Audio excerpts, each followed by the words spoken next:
কালীঘাটের কাকুর কণ্ঠস্বরের নমুনা নিয়ে দীর্ঘ টালবাহানার পর অবশেষে সম্ভব হয়েছে সেই নমুনা সংগ্রহ করা। আর এই কণ্ঠস্বরেই নাকি রয়েছে গুপ্তধন। শেষমেশ কালীঘাটের কাকুর কণ্ঠস্বরের নমুনা সংগ্রহ করতেও পেরেছে ইডি। আর তারপরেই এই গুপ্তধন প্রসঙ্গ সামনে চলে এসেছে। কি সেই গুপ্তধন, কি এমন পাওয়া গিয়েছে কালীঘাটের কাকুর কণ্ঠস্বরের নমুনাতে? আমরা জানি যে একই কথা 12 রকম ভাবে তাকে বলতে বলা হয়েছে 12 বার, আর সেখান থেকেই তার কণ্ঠস্বরের নমুনা থেকে উঠে এসেছে গুপ্তধন।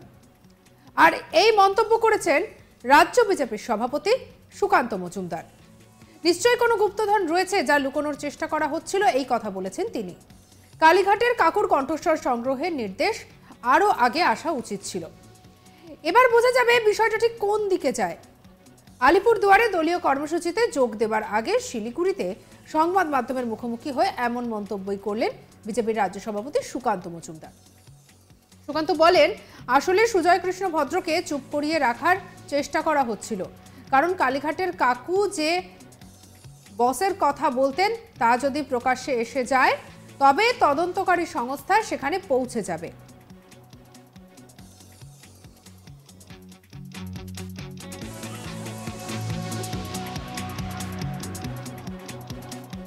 বিজেপির রাজ্য সভাপতি সুকান্ত মজুমদার বলছেন, অনেক আগেই তো আদালতের এই নির্দেশে আসা উচিত ছিল।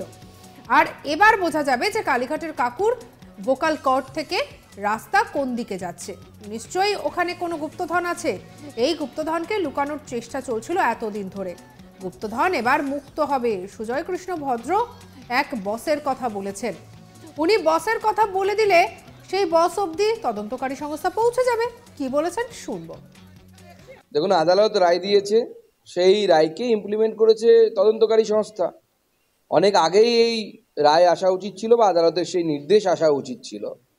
এবং এবার বোঝা যাবে যে কালীঘাটের কাকুর যে ভোকাল কর্ড, সেই ভোকাল কর্ড থেকে রাস্তা কোন দিকে যাচ্ছে। নিশ্চয়ই ওখানে কোনো গুপ্তধন আছে, যে গুপ্তধনকে লুকোনোর জন্যই এত চেষ্টা এতদিন ধরে চলছিল।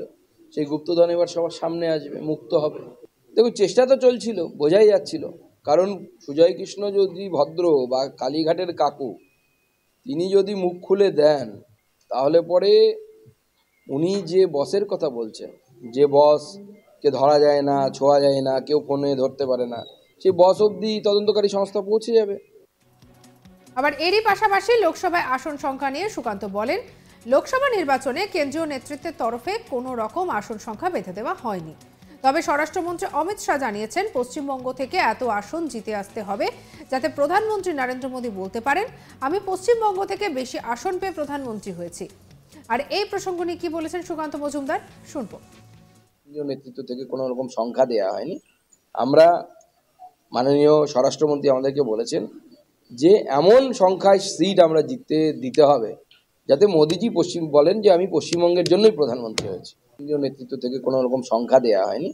আমরা মাননীয় স্বরাষ্ট্রমন্ত্রী আমাদেরকে বলেছেন যে এমন সংখ্যায় সিট আমরা দিতে হবে যাতে মোদিজি বলেন যে আমি পশ্চিমবঙ্গের জন্যই প্রধানমন্ত্রী হয়েছি। অর্থাৎ রাজ্য বিজেপির সভাপতি সুকান্ত মজুমদারের তার কথা এক প্রকার পরিষ্কার যে তারা এই লড়াইটা ঠিক কতটা পজিটিভলি লড়ছেন। কেন্দ্রীয় নেতৃত্বের তরফে কোনো সংখ্যা বেঁধে দেওয়া হয়নি, এমনটাই মন্তব্য করেছেন তিনি। এবং তিনি বলছেন যে এমন একটি সংখ্যায় আসন জিততে হবে যাতে মোদিজি বলেন যে আমি পশ্চিমবঙ্গের জন্যই প্রধানমন্ত্রী হয়েছি। বৃহস্পতিবার শিলিগুড়ির একটি হোটেলে সাংবাদিকদের মুখোমুখি হন বিজেপির রাজ্য সভাপতি সুকান্ত মজুমদার। শিলিগুড়ি থেকে তিনি দলীয় কর্মসূচিতে যোগ দিতে আলিপুরদুয়ারের উদ্দেশ্যে রওনা দেন। তার আগে সুকান্ত জানান, গতবারের থেকে এবার উত্তরবঙ্গে আসন সংখ্যা আরও বেশি পাবে। ধূপগুড়ি উপনির্বাচনেও সেই অল্প ভোটে পরাজিত হলেও দল ভালো ফল করেছে। ধূপগুড়ির মানুষ আমাদের সঙ্গে রয়েছে। অভিষেক বন্দ্যোপাধ্যায় মহকুমা করার কথা ঘোষণা করেছেন, আর এখনও তা কার্যকর হয়নি। আর তার কথা শুনলে মানুষকে বোকা হতে হবে, অর্থাৎ অভিষেক বন্দ্যোপাধ্যায়ের কথা শুনলে বোকা হতে হবে বলে কটাক্ষ শানিয়েছেন সুকান্ত মজুমদার। কি বলেছেন শুনবো। অভিষেক বন্দ্যোপাধ্যায়ের কথায় যারাই বিশ্বাস করবে তারাই এইভাবে ঠকবে, নতুন তো কিছু নয়। তো অভিষেক বন্দ্যোপাধ্যায়ের কথায় বিশ্বাস করে কিছু ধূপগুড়িবাসী, বেশিরভাগটা আমাদের সাথেই ছিল, আমরা সামান্য কিছু ভোটে হেরেছি, তাও আবার বাই ইলেকশনে, এটা খুব প্লাস পয়েন্ট বলে আমরা অন্ততপক্ষে রাজনৈতিকভাবে মনে করছি। এবং আগামী লোকসভা নির্বাচনে দেখতে পাবেন যে এই ধূপগুড়ি বিধানসভা থেকে ভারতীয় জনতা পার্টি হিউজ লিড পাবে। উত্তরবঙ্গে আগের বার যা ফল হয়েছিল তার থেকেও ভালো ফল হবে, মার্জিন বাড়বে সিটগুলোর। অর্থাৎ যদি বিষয়টা দেখা যায় তাহলে একদিকে কালীঘাটের কাকুর কণ্ঠস্বরের নমুনা থেকে কোনো একটা সমাধান সূত্র খুঁজে বের করা, তৃণমূলের অন্তরে যে দ্বন্দ্বটা দেখা যাচ্ছে সেই অন্তরের দ্বন্দ্ব, এবং অন্যদিকে বিভিন্ন যে নিয়োগ দুর্নীতি মামলায় একটার পর আমরা একটা দেখছি, কখনো ইডি কখনো সিবিআই, যার জেরে রাজ্যের শাসক দল বর্তমানে বেশ চাপের মধ্যে রয়েছে। আর কোথাও গিয়ে যেন লোকসভা ভোটের আগে সেইটাই যেন হাতিয়ার করতে চাইছে কেন্দ্রীয় সরকার, অর্থাৎ বিজেপি যেন সেটাকে হাতিয়ার করতে চাইছে। অর্থাৎ এই জায়গা থেকে যদি আমরা রাজ্য বিজেপির যদি আমরা ছবিটা দেখি তাহলে রাজ্য বিজেপিও কিন্তু সেই প্রসঙ্গগুলোকেই টেনে আনছেন বারবার ভোটের আগে। আর সুকান্ত মজুমদার একেবারেই তার থেকে কিন্তু পিছিয়ে নেই, কারণ সুকান্ত মজুমদারের কথাতেও কোথাও গিয়ে বারবার সেই উঠে আসছে তৃণমূলের অন্দরের ক্ষোভ বা যে সমস্ত ফাঁকফোকরগুলো রয়েছে সেই প্রসঙ্গ। আর এর মধ্যে অবশ্যই তো নতুন যে সংযোজন হয়েছে নবীন এবং প্রবীণের দ্বন্দ্ব, যেখান থেকে বারবার সামনে আসছে যে কোথাও কি তাহলে মমতা বন্দ্যোপাধ্যায় এবং অভিষেক বন্দ্যোপাধ্যায় তাদের মধ্যেও কি সেই নবীন প্রবীণের দ্বন্দ্বই কি সামনে আসছে, যদিও এই বিষয়টা আবার অস্বীকার করছে রাজ্যের তৃণমূল কংগ্রেস। তো সব মিলিয়ে ছবিটা কিন্তু এক প্রকার পরিষ্কার, এবং এই সমস্ত কিছু নিয়ে এবারে সাংবাদিকদের মুখোমুখি হয়ে বিজেপির রাজ্য সভাপতি সুকান্ত মজুমদার তিনি গুপ্তধন বলছেন সুজয় কৃষ্ণ ভদ্রের কণ্ঠস্বরের নমুনাকে। কি বলেছেন শুনবো আরো একবার। দেখুন, আদালত রায় দিয়েছে, সেই রায়কে ইমপ্লিমেন্ট করেছে তদন্তকারী সংস্থা। অনেক আগেই এই রায় আসা উচিত ছিল বা আদালতের সেই নির্দেশ আসা উচিত ছিল।